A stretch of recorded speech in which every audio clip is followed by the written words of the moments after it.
বলিউডে ভাইজান খ্যাত অভিনেতা সালমান খান বলিউডের মোস্ট এলিজেবল ব্যাচেলর। তিনি নিজের কেরিয়ারে উপহার দিয়েছেন একের পর এক হিট সিনেমা। তার কেরিয়ার তুঙ্গে থাকলেও ব্যক্তি জীবনের অবস্থান একেবারেই তলান্নিতে। বয়স 60 ছুঁতে আর বেশি দেরি নেই। জীবনের এতগুলো বসন্ত পার করে দিয়েছেন।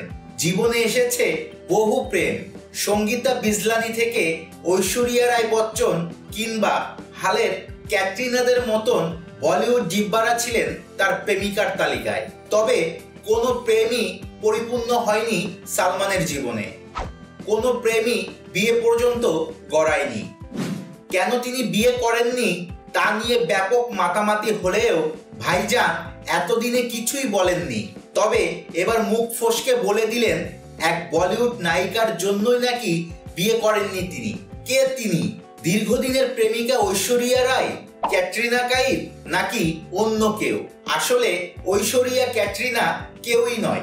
সালমান নাকি বিয়ে করেননি বলিউড অভিনেত্রী রেখার জন্য।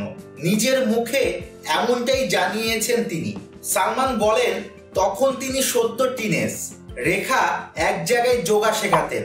রেখার প্রতি এতটাই অনুরাগ জন্মায় তার যে আর দেরি না করে ওই ক্লাসে ভর্তি হয়ে যান সালমান। তার কথায় যোগাভ্যাসের ইচ্ছা ছিল না আমার, কিন্তু রেখা ছিলেন বলেই ভর্তি হয়ে যায়।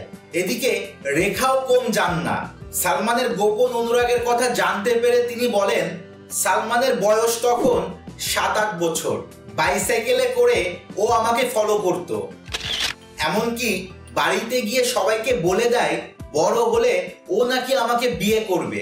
এরপরই বোমা ফাটান সালমান। বললেন এই জন্যই বোধহয় আমার বিয়েটা হলো না। রেখাও পাল্টা জবাবটা দিয়ে দিলেন। বললেন মনে হয় আমারও এই কারণেই বিয়েটা হয়নি।